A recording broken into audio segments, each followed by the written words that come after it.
Hi everyone, this is Donna. I'm excited to be sharing with you today during my very first vlog. I've been receiving emails from several people that have asked for some commentary to help them on their own healing journey. And so I thought that the most efficient way to reach several people would be to put a series of vlogs together. So today's is the first of many to come, and I'll be covering various topics that have to deal with trauma and recovering from trauma, and stepping into the realm of advocacy and really being able to live a mindful life and improve one's relationship with others as well as your relationship with yourself. These are all key components to healing and being able to move forward to be a sovereign individual. And so the topic that I'm going to be talking with you about today has to do with breaking the silence about your own personal experience with trauma.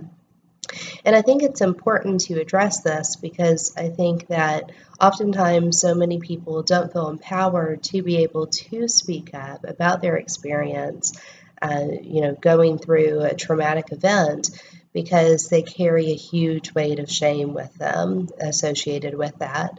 And even though they may have already reached the space where they are cognitively aware that the event that happened in their life was not their fault, there's still that emotional bondage that accompanies trauma. And so I think it's important that we address that to be able to help lay that supportive foundation for other people that have reached that place in their journey where they really want to break the silence. They really want to be able to share with another person, or perhaps even in a public venue. But, maybe at this point they still feel like they're treading water with regard to that. So I wanted to address the reasons why I think a lot of us do remain silent about our experiences.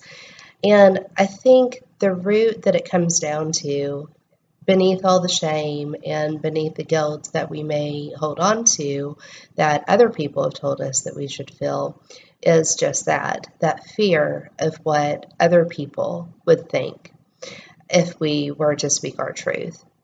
And I think a lot of that has to do with a culture that we still live in, which continues to victim blame for things that have happened in a person's life, and also has this very harsh reaction of thinking that, if someone experiences a traumatic event, they should be able to just snap out of it and move forward. And that's just not how trauma works. Trauma has a very emotional impact. It also has a very physiological impact on us. And so we need to be able to shift that cultural mentality away from telling people just to get over an experience and really learn how to be compassionate and how to be supportive and help guide them through that.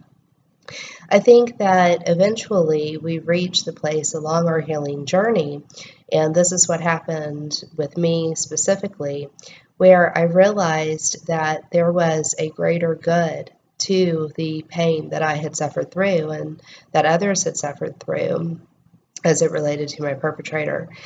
And realizing that my purpose in life had to be bigger than the trauma itself, than the pain that I experienced. That is what really provided a solid foundation for me to be able to begin vocalizing the experiences that I went through. And that helped me shift away from focusing my concern on what other people may think of me, and instead focus my concern over accepting things as they currently were. If I had stayed in this mentality of worrying about what other people would think of me if they knew that I had been admitted to a behavioral health facility when I was 14, or concerned about what they would think of me if they knew that I had been a high school dropout and had married at 16 and had been sexually exploited and abused, then I would not have been able to gain the courage and the strength to be able to fight against the system that allowed that to happen. And I'm not saying that speaking out publicly necessarily is the right way to go for everyone, but there are various ways that you can vocalize your truth. whether it's getting involved in organizations that are doing amazing volunteer work supporting other survivors or performing research in ways that survivors can heal. Whether it is contributing to causes that are doing amazing work, there are various ways that you can get involved. And even if the only person that you are speaking your truth to is your journal in the morning when you're sitting there with a pen and paper and going through that process yourself, that's okay.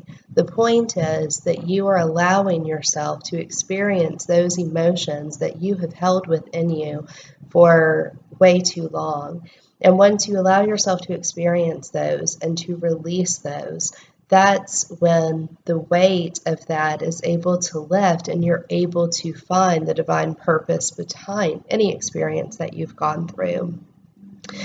And so with that said, I think that the concern of allowing things to continue as they are, allowing that concern to be larger than the concern of what other people would think about you or about your family or about the situation itself, that concern is what calls us to action.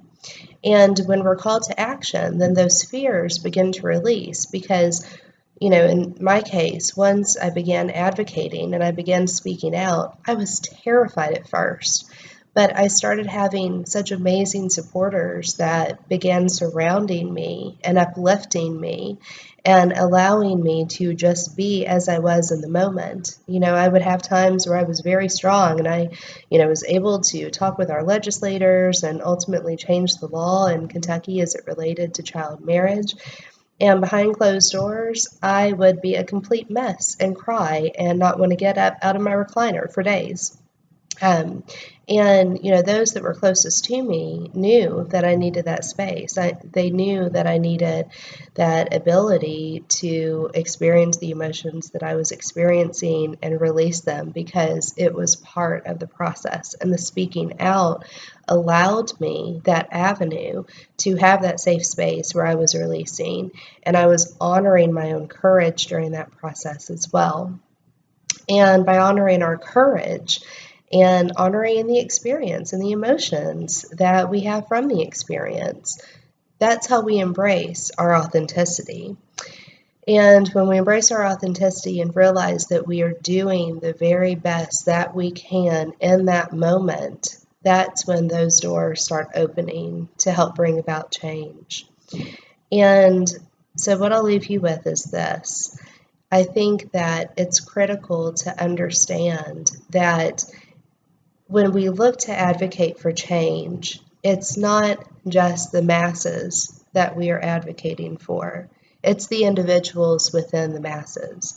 And none of us that have experienced trauma are alone. I found that out very quickly as I started speaking out. There are so many of us that have had similar or even the same experiences. And people start coming to you, maybe not publicly, but just through an email or through a text message or a phone call to say, my goodness, thank you for sharing your story because that really resonated with me. I've been through something very similar, and hear you speak out has given me the opportunity and the courage to feel like now I can start on my own healing path. I've had several people send me notes through various means with that type of messaging. And that is what I mean by you are advocating for the change that supports the individuals within the masses. We're all individuals with our unique experiences, but we're not so separate. And when we're able to come together for a common cause and we elevate our voices in unison, demanding that cultural change that is going to serve to be more protective, that's how we end up improving the condition of our world. And I absolutely believe that we have the ability to heal our humanity if we all start joining together. So thank you very much for tuning in to my very first vlog. I hope that this information was useful, and I'll look forward to sharing with you from here on out. Thanks.